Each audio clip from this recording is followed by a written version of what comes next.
ಆತ್ಮೀಯ ವೀಕ್ಷಕರೇ, Royson creations YouTube ಚಾನಲ್ಗೆ ನಿಮಗೆ ಸ್ವಾಗತ. ಇಂದಿನ ಈ ವಿಡಿಯೋದಲ್ಲಿ 10ನೇ ತರಗತಿಯ ಇಂಗ್ಲಿಷ್ ವಿಷಯದ ನಾಳೆ ನಡೆಯುವ ನಿಮ್ಮ ಪೂರ್ವ ಸಿದ್ಧತಾ ಪರೀಕ್ಷೆಯ ಒಂದು ಮಾದರಿ ಪ್ರಶ್ನೆ ಪತ್ರಿಕೆಯನ್ನು ಅವುಗಳ ಸಂಪೂರ್ಣ ಉತ್ತರಗಳೊಂದಿಗೆ ನಿಮ್ಮ ಜೊತೆ ಡಿಸ್ಕಷನ್ ಮಾಡ್ತಾ ಇದ್ದೀವಿ. ಯಾರೆಲ್ಲ ಮೊದಲ ಬಾರಿ ನಮ್ಮ ಚಾನಲ್ ನೋಡ್ತಾ ಇದ್ದೀರಾ ಸಬ್ಸ್ಕ್ರೈಬ್ ಮಾಡಿ ಹಾಗೂ ನಿಮ್ಮ ಫ್ರೆಂಡ್ಸಿಗೆ ಶೇರ್ ಮಾಡಿ. ಸೊ ಈಗ ಆಲ್ರೆಡಿ ಒಂದು ಪ್ರಶ್ನೆ ಪತ್ರಿಕೆಯನ್ನು ಅವುಗಳ ಸಂಪೂರ್ಣ ಉತ್ತರದೊಂದಿಗೆ ನಿಮ್ಮ ಜೊತೆ ಡಿಸ್ಕಷನ್ ಮಾಡಿದ್ದೀವಿ. ಸೊ ಈ ಒಂದು ಪತ್ರಿಕೆಯಲ್ಲೂ ಸಹ ಸಂಪೂರ್ಣ ಉತ್ತರಗಳೊಂದಿಗೆ ನಿಮ್ಮ ಜೊತೆ ಡಿಸ್ಕಷನ್ ಮಾಡ್ತಿದ್ವಿ. 2 ಪೇಪರ್ಗಳನ್ನು ಪ್ರಾಕ್ಟೀಸ್ ಮಾಡ್ಕೊಳ್ಳಿ. ನಾಳೆ ನಿಮ್ಮ ಎಕ್ಸಾಮ್ಗೆ ಇದು ಬಹಳಷ್ಟು ಯೂಸ್ ಆಗುತ್ತೆ ಅಂತ ಹೇಳ್ತಾ ವಿಡಿಯೋ ಪ್ರಾರಂಭಿಸ್ತಾ ಇದ್ದೀವಿ. So first main, 4 alternatives are given for each of the following. Questions are incomplete statements. Choose the correct alternative and write the complete answer along with its letter of alphabets. So first question gogona. She works hard in the field.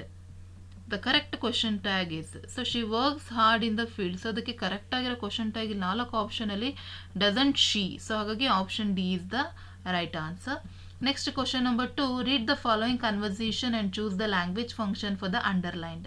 So ಇಲ್ಲಿ underline ಎಳೆದಿರುವಂತಹ ಸೆಂಟೆನ್ಸಿಗೆ correct ಆಗಿರೋ language function ಅನ್ನು ಬರೀಬೇಕು. Archana, hello, what can I do for you? So Deepa, if you don't mind could I use your cell phone? So Archana, it's pleasure, you can. So ಅಲ್ಲಿ ಏನು ಹೇಳ್ತಾ ಇದೆ, Archana what can I do for you? So ನಾನು ನಿನ್ಗೆ ಏನು ಮಾಡಬೇಕು? So ಅದಕ್ಕೆ ದೀಪ ಏನು ಮಾಡ್ತಾ ಇದ್ದಾರೆ, ಅವ್ರು ಕೇಳ್ತಾ ಇದ್ದಾರೆ ನಾನು ನಿನ್ನ ಫೋನನ್ನು ಯೂಸ್ ಮಾಡ್ಬೋದಾ? ಸೊ ಹಾಗಾಗಿ ಅಲ್ಲಿ ಏನು ಲ್ಯಾಂಗ್ವೇಜ್ ಫಂಕ್ಷನ್ ಅಂದರೆ she is offering help. So ಹಾಗಾಗಿ option B, offering help is the right answer.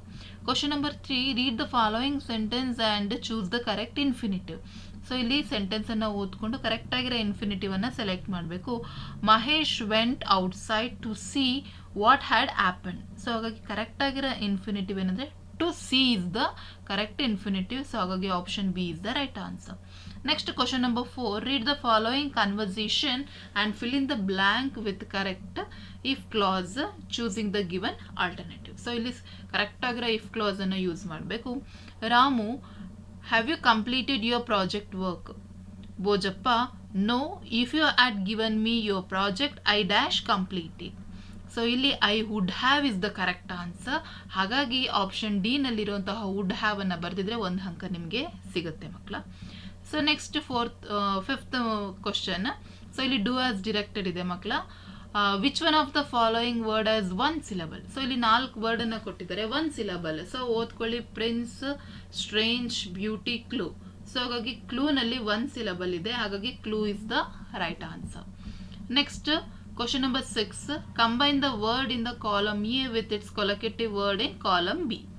So ಇಲ್ಲಿ ಬ್ರಿಸ್ಕ್ ಇದೆ. ಸೊ ಕಾಲಮ್ ಬಿ ನಲ್ಲಿ ಕೊಲೊಕೇಟಿವ್ಸ್ ಇದ್ದಾವೆ, run, walk, dance, jump. So ಹಾಗಾಗಿ brisk walk is the correct sentence word, ಹಾಗಾಗಿ brisk walk answer.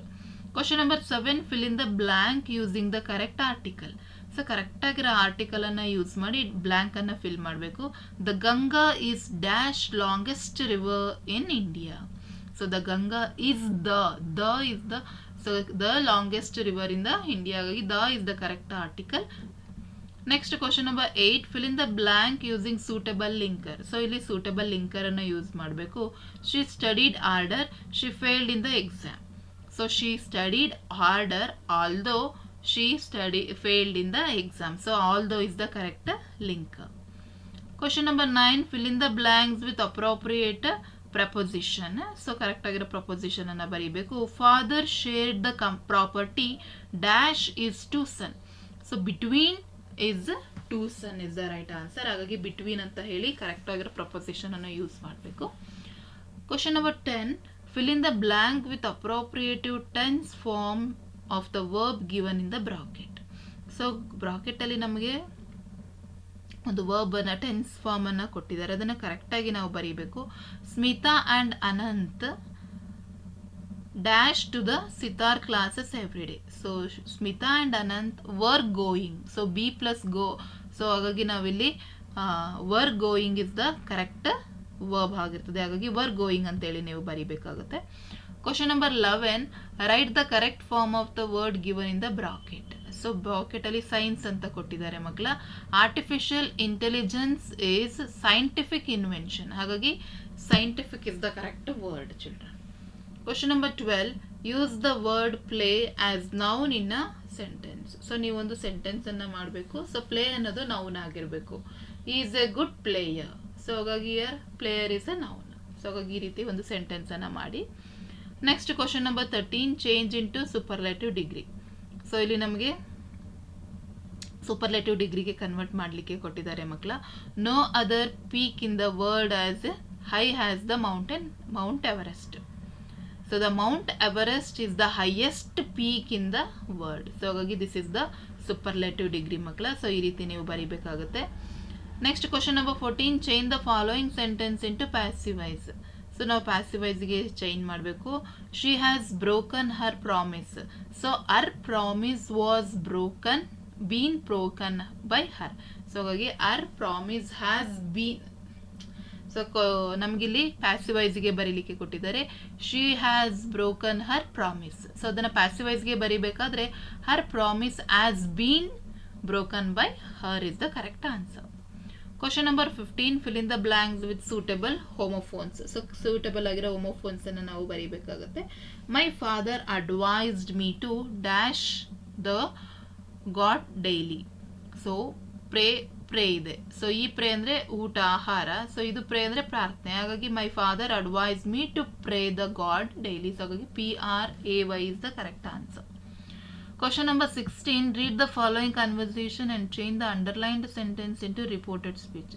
So underline ಎಳೆದಿರುವಂಥ ಇದಕ್ಕೆ reported ಸ್ಪೀಚನ್ನು ಬರೀಬೇಕು.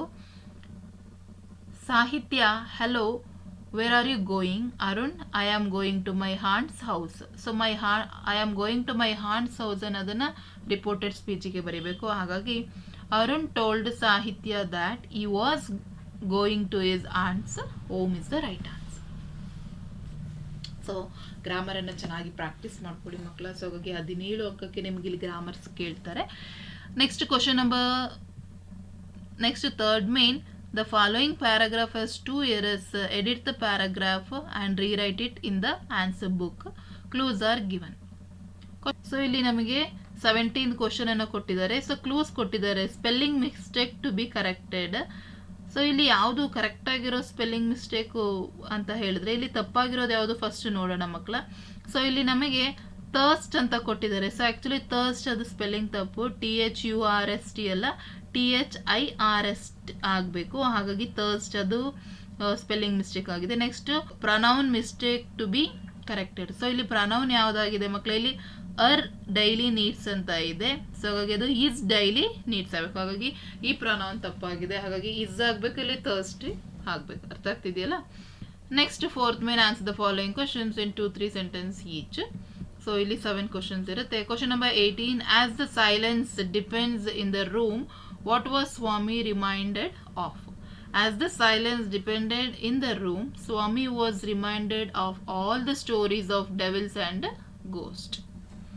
Question number 19, how can you say that Baleshwar had a good memory? So he memorized the phone number of Roma's brother Dinesh, even there was no pen paper available. Question number 20, Don Anselmo and the Americans were generous in their own ways. Give reason. So ಯಾವ ರೀತಿ ಅವರು generous ಆಗಿದ್ರು ಅಂದರೆ, Don Anselmo was generous because he did not accept the extra money for his extra land. The Americans were generous because they were ready to give Don Anselmo the extra money for his extra land. Next question number 21, how are the scientists able to work in spite of political and cultural differences? So the scientists are able to work in spite of political and cultural differences by writing their articles using other scientists' findings and try to make them better.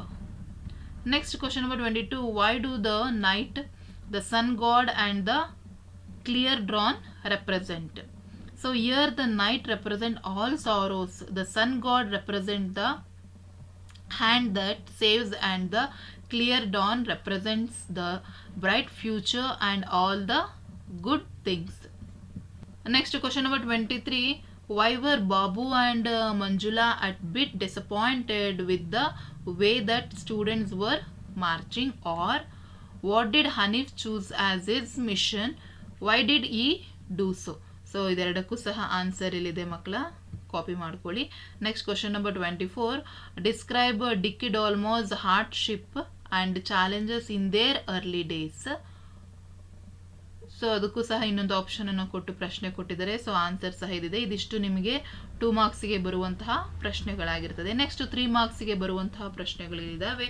Question number 5, answer the following questions in 5 to 6 sentences each. Question number 25, physical disabilities is no barrier to success, justify the statement with the life of Satish Gujral. So Satish Gujral ಅವರು physical disability ಇದ್ರೂ ಸಹ ಅವರು success ಅನ್ನ ಕಾಣ್ತಾರೆ, ಅದ್ರದ್ದು justify ಮಾಡಲಿಕ್ಕೆ ಹೇಳಿದ್ದಾರೆ. So ಇದಿಷ್ಟು ಆನ್ಸರ್ ಅನ್ನ ನೀವು ಪ್ರಾಕ್ಟೀಸ್ ಮಾಡ್ಕೊಳ್ಳಿ ಮಕ್ಕಳ. Next 26th question, write a brief summary of the poem I am the land. So I am the land brief ಸಮ್ಮರಿಯನ್ನು ಕೇಳಿದ್ದಾರೆ. ಸೊ ಹಾಗಾಗಿ 3 ಮಾರ್ಕ್ಸ್ ನಿಮಗೆ ಇವೆರಡು ಕ್ವಶನ್ಸ್ ಇಂದ 3 ಮಾರ್ಕ್ಸ್ ಸಿಗುತ್ತೆ ಮಕ್ಕಳ ಈಸಿಯಾಗಿ. ಸೊ ಹಾಗಾಗಿ 5 to 6 ಸೆಂಟೆನ್ಸ್ ಅಲ್ಲಿ 2 ಕ್ವಶನ್ಸ್ ಇರ್ತವೆ, ನೀವು ಪ್ರಾಕ್ಟೀಸ್ ಮಾಡ್ಕೊಳ್ಳಿ. Next 6th main, read the following extracts and answer the following questions. ಇಲ್ಲಿ 4 ಕ್ವಶನ್ಸ್ ಇರುತ್ತೆ. Question number 27, what shall we do Ustad Saheb. So first question, who is the speaker here. So here Pandit Shankar is the speaker. Who was it said to. So ಯಾರಿಗೆ ಹೇಳ್ತಾರೆ, Ustad Allarakha. Next question number C, what are they planning to do. They were planning to perform the concert for the cancer patient Anant. Question number 28, does that child stand between me and death. Who said this statement. So ಇದು Christopher Columbus is the answer. Next question number B, who does the child refer. So here child is refers Pepe. Next question number C, when was this said. So this was said when Pepe proceeded to save Columbus from revolts. Question number 28, he bought books by curtailing his daily needs. So who is he here. So he is Dr. B.R. Ambedkar. What does it show about the person. So it shows that he was voracious reader. Question number C, which lesson is the line taken from. That is Dr. B.R. Ambedkar lesson. So next question number 30, there won't be any calendar, there won't be any clock. Who is the speaker here. The poet Norman Nicholson is the speaker. Who was the speaker. It was to his friend and family members. Why did he say so. There is no change of seasons in the space. Next 7th main, given below a profile of Dr. Samyukta, write a paragraph using the clues given below. So ಇಲ್ಲಿ ಸಂಯುಕ್ತ ಅವರದ್ದು profile ಅನ್ನ ಕೊಟ್ಟಿದ್ದಾರೆ. So ಅದನ್ನು ಓದ್ಕೊಂಡು ನೀವು paragraph ಅಲ್ಲಿ ಬರಿಬೇಕು ಮಕ್ಕಳ ಕ್ಲೂಸ್ ಅನ್ನ. ಸೊ ನೀಟಾಗಿ ಬರೀರಿ. there is the profile, this is the profile of doctor Samyukta ಅಂತ ಹೇಳಿ ಅದು ಅವ್ರೇನು ಡೀಟೇಲ್ಸ್ ಅನ್ನ ಕೊಟ್ಟಿದ್ದಾರೆ ಅದನ್ನ ನೀವು ಪ್ಯಾರಾಗ್ರಾಫ್ ಅಲ್ಲಿ ಬರೀರಿ ಮಕ್ಕಳ. ನೋಡಿ ವಿಡಿಯೋನ ಪಾಸ್ ಮಾಡ್ಕೊಂಡು ನೋಡ್ಕೊಂಡು ಬರ್ಕೊಳ್ಳಿ. ನೆಕ್ಸ್ಟ್ 8ನೇ main, develop the story using the clues given below. So ಇಲ್ಲಿ ನಮಗೆ a poor woodcutter. So ಇಲ್ಲಿ ನಮಗೆ ವುಡ್ ಕಟರ್ ಆ್ಯಂಡ್ ಆಕ್ಸ್ ಅದ್ರದ್ದು ಒಂದು ಸ್ಟೋರಿಯನ್ನು ಕೊಟ್ಟಿದ್ದಾರೆ. ಸೊ ಅದಕ್ಕೆ ನೀವು ಟೈಟಲನ್ನು ಕೊಟ್ಟು ಸೊ ನೀವು ಸ್ಟೋರಿಯನ್ನು ಡೆವಲಪ್ ಮಾಡಿ ಬರೀಬೇಕಾಗುತ್ತೆ ಮಕ್ಕಳೇ. ಸೊ ಜೊತೆಗೆ ಮಾರಲನ್ನು ಬರೆದುಬಿಡಿ. ಸೊ ಬಹಳ ಈಸಿ ಇದೆ, ಅದು ನೀವು ತುಂಬ ಬಾರಿ ಕೇಳಿದ್ದೀರ ಅದನ್ನು. ನೆಕ್ಸ್ಟ್ 9ನೇ ಮೇನಲ್ಲಿ ನಿಮಗೆ study the given picture and write a description or an account of what the picture suggests to you in a paragraph. So ಇಲ್ಲಿ ಪ್ಯಾರಾಗ್ರಾಫ್ ಅಲ್ಲಿ ನೀವು ನೋಡಿ ಇದು see it is looking like Deepavali celebration. So ಹಾಗಾಗಿ ಅದನ್ನ words ಅಲ್ಲಿ ನೀವು ಬರೀರಿ ನೀಟಾಗಿ. ನೆಕ್ಸ್ಟ್ ನಿಮಗೆ ಕೋಟ್ ಫ್ರಮ್ ಮೆಮೊರಿ ಇದೆ ಮಕ್ಕಳ. ಸೊ ಇದಿಷ್ಟು ನಿಮಗೆ. ಸೊ ಎರಡರಲ್ಲಿ ಯಾವುದಾದ್ರೂ ಒಂದನ್ನು ನೀವು ಸೆಲೆಕ್ಟ್ ಮಾಡಿಕೊಂಡು ಬರೀಬೇಕಾಗುತ್ತೆ ಮಕ್ಕಳು. ನಿಮಗೆ ಕ್ವಾಲಿಟಿ ಆಫ್ ಮರ್ಸಿ ಪೋಯಮನ್ನು ಓದ್ಕೊಂಡ್ರೆ ಸಾಕು, ನಿಮಗೆ ಗೊತ್ತಿದೆ ಎಷ್ಟು ಲೈನನ್ನು ಓದ್ಕೊಳ್ಳಿ. ಸೊ ನೆಕ್ಸ್ಟ್ ಅಲ್ಲಿಗೆ 4 ಮಾರ್ಕ್ಸ್ ಸಿಗುತ್ತೆ. ನೆಕ್ಸ್ಟ್ 11th ಮೇನಿಗೆ ಬಂದರೆ, read the following paragraph and answer the questions that follow. So ಇಲ್ಲಿ ಒಂದು ಪ್ಯಾರಾಗ್ರಾಫನ್ನು ಕೊಟ್ಟಿರ್ತಾರೆ and each question carry 2 marks ಮಕ್ಕಳ. ಬಹಳ ಈಸಿ. ಸೊ ಏನು 1 ರಿಂದ 2 ಲೈನಲ್ಲಿ ಆನ್ಸರನ್ನು ಬರೆದು ಬಿಡ್ತೀರಾ. ಸೊ ಇಲ್ಲಿರೋವಂಥ ಕ್ವಶನ್ ಇದ್ರ ಮೇಲೇ ಒಂದು ಕ್ವಶನ್ಸನ್ನು ಕೇಳ್ತಾರೆ. ಸೊ ಆನ್ಸರನ್ನು ನೋಡಿ ಪ್ರಾಕ್ಟೀಸ್ ಮಾಡ್ಕೊಳ್ಳಿ. ಆ್ಯಂಡ್ ಕ್ವಶನ್ ನಂಬರ್ 36 ಅಲ್ಲಿ ನಿಮಗೆ 3 ಪ್ರಶ್ನೆಗಳಿರ್ತದೆ. ಆಪ್ಷನ್ ಇರುತ್ತೆ ಮಕ್ಕಳ. ಒಂದು ನಿಮಗೆ ಗ್ರ್ಯಾಂಡ್ ಮಾ ಕ್ಲೈಮ್ಸ್ ಅ ಟ್ರೀ, ಇನ್ನೊಂದು ಜಾಸ್ poem 2 and another one is the poet mother India. So ಈ ಮೂರಲ್ಲಿ ಒಂದು ಸಮ್ಮರಿಯನ್ನು ಬರೀಲಿಕ್ಕಿರುತ್ತೆ ಮಕ್ಕಳು. ಹಾಗಾಗಿ ಮೂರಲ್ಲಿ ಯಾವುದಾದ್ರೂ ಒಂದನ್ನು ಪ್ರಾಕ್ಟೀಸ್ ಮಾಡ್ಕೊಳ್ಳಿ. ಸೊ ನಿಮಗೆ 36 ಕ್ವಶನ್ ಅದೇನೇ ಇರುತ್ತೆ, ಆಲ್ಮೋಸ್ಟ್ ಮೂರೇ ಇರ್ತದೆ. ಗ್ರ್ಯಾಂಡ್ ಮಾ ಕ್ಲೈಮ್ ಸೆಟ್ ಟ್ರೀ ಅದರ ಇರ್ತದೆ, ಇನ್ನೊಂದು ಜಾಸ್ ಪೋಯಮ್ 2 ಮತ್ತು ಮದರ್ ಆಫ್ ಇಂಡಿಯಾ. ಸೊ ಈ ಮೂರಲ್ಲಿ ಯಾವುದಾದ್ರೂ ಒಂದನ್ನು ಪ್ರಾಕ್ಟೀಸ್ ಮಾಡ್ಕೊಳ್ಳಿ. ಸೊ ಕಂಪ್ಲೀಟಾಗಿ ಅದೆಲ್ಲದ್ರದ್ದು ಆನ್ಸರನ್ನು ಇಲ್ಲಿ ಡಿಸ್ಪ್ಲೇ ಮಾಡಲಾಗಿದೆ ಮಕ್ಕಳ, ಪ್ರಾಕ್ಟೀಸನ್ನು ಮಾಡ್ಕೊಳ್ಳಿ. ಆ್ಯಂಡ್ ನಿಮಗೆ 13th ಮೇನಿಗೆ ಬಂದರೆ write an essay on any one of the following. So ಇಲ್ಲಿ impact of social media, health and hygiene and Chandrayaan 3. So ಮೂರನ್ನು ಕೊಟ್ಟಿದೆ. ಸೊ ಮೂರದು ಕಂಪ್ಲೀಟ್ ಆನ್ಸರನ್ನು ಇಲ್ಲಿದೆ ಮಕ್ಕಳ. ನೀವು ಡಿಸ್ಪ್ಲೇ ನಾನು ಕೊಟ್ಟಿರ್ತೀನಿ, ಸ್ಕ್ರೋಲ್ ಮಾಡ್ತಾ ಹೋದರೆ ನಿಮಗೆ ಕಂಪ್ಲೀಟಾಗಿ ಅದರ ಆನ್ಸರ್ ಸಿಗ್ತಾ ಹೋಗುತ್ತೆ. ಎರಡನ್ನೂ ಸಹ ಪ್ರಾಕ್ಟೀಸ್ ಮಾಡ್ಕೊಳ್ಳಿ. ಅರ್ಥ ಆಗ್ತಾ ಇದೆಯಲ್ಲ? ಸೊ ಇದಿಷ್ಟು ಪ್ರಾಕ್ಟೀಸ್ ಮಾಡ್ಕೊಳ್ಳಿ. ಆ್ಯಂಡ್ ಲಾಸ್ಟ್ ಒನ್ ನಿಮಗೆ ಲೆಟರ್ ರೈಟಿಂಗ್ ಇರುತ್ತೆ. ಸೊ 2 ಲೆಟರ್ ರೈಟಿಂಗ್, ಒಂದು ಪರ್ಸನಲ್ಲು, ಇನ್ನೊಂದು ಫಾರ್ಮಲ್ ಲೆಟರ್ಸ್ ಇರ್ತದೆ ನಿಮಗೆ. ಸೊ ಅಲ್ಲೇ ಅವರೇ ಅಡ್ರೆಸ್ಸನ್ನು ಕೊಟ್ಟಿರ್ತಾರೆ. ಆ ಅಡ್ರೆಸ್ಸಿಗೆ ಫ್ರಮ್ ಟು ಅಂತ ಎಲ್ಲ ಬರೆದು ನೀಟಾಗಿ ಇದು ಮಾಡಿ.